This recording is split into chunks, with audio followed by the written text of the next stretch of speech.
Hey everyone, Nathan here from Accounting University, and in today's video, we're going to be talking about FIFO. What is FIFO and how do we calculate it? Let's take a look.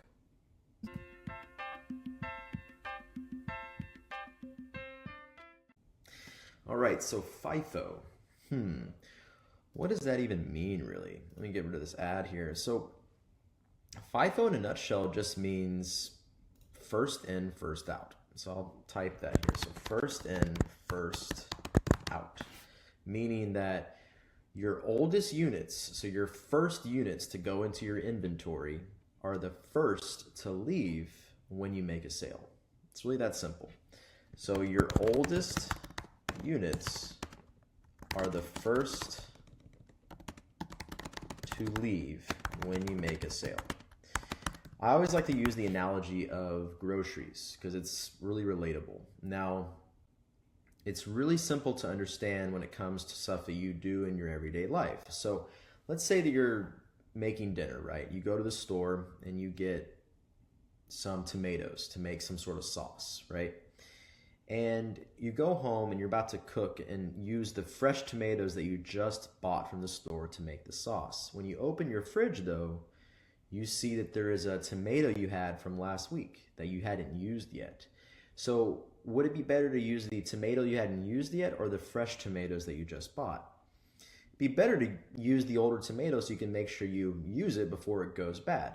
That's the same deal here. You use the first tomato, the first one you bought from last week, to make the sauce with. In this example, for accounting, it's a very similar thing where if you make a sale or you make a sauce, right, you're going to go ahead and take your oldest inventory first and assign it to that sale. And what's left over is going to be your newest inventory that's left in ending inventory. So let's write some rules here. So 1, oldest units leave first when you make a sale.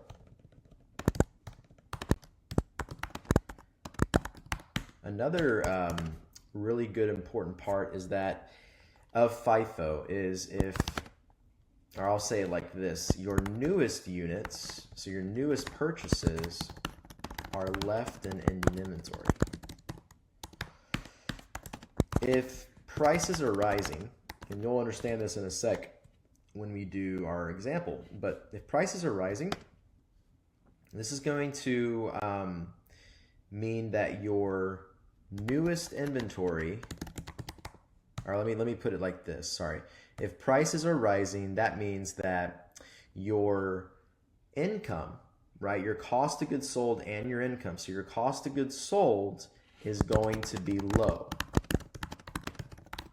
And that means that your income is higher. Remember, you take your oldest costs, and usually those are lower costs if prices are rising, and it's assigned to cost of goods sold. So that means cost of goods sold will be low then.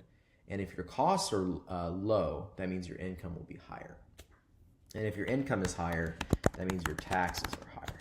So that's kind of some really interesting characteristics of FIFO. And I'll show you real quick just a little example of what this looks like. So we use this pen here.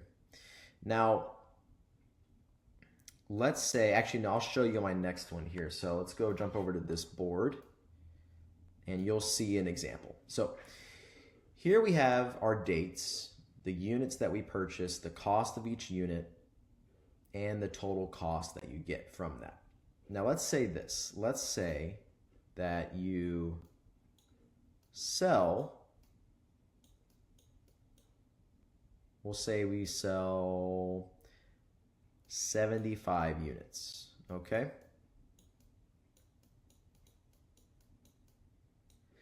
We sell 75 units. We're going to look for what we call our cost of goods sold and our ending inventory. We want to know what are those. Those are what we're looking for here. So let's go ahead and do our cost of goods sold first.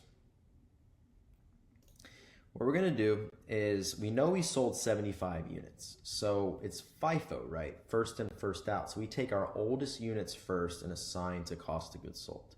So that means we're going to take all of this 25 up here, so all of the 450, right?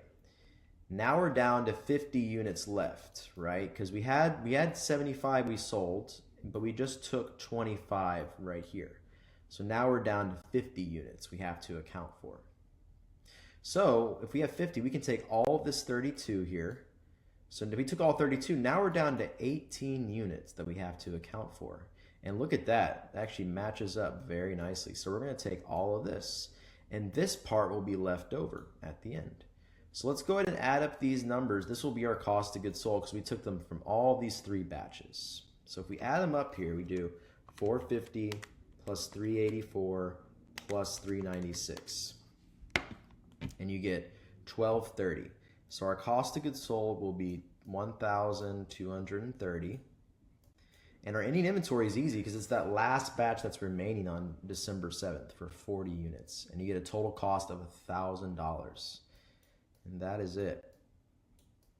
Not too bad, huh? And these are dollars, by the way.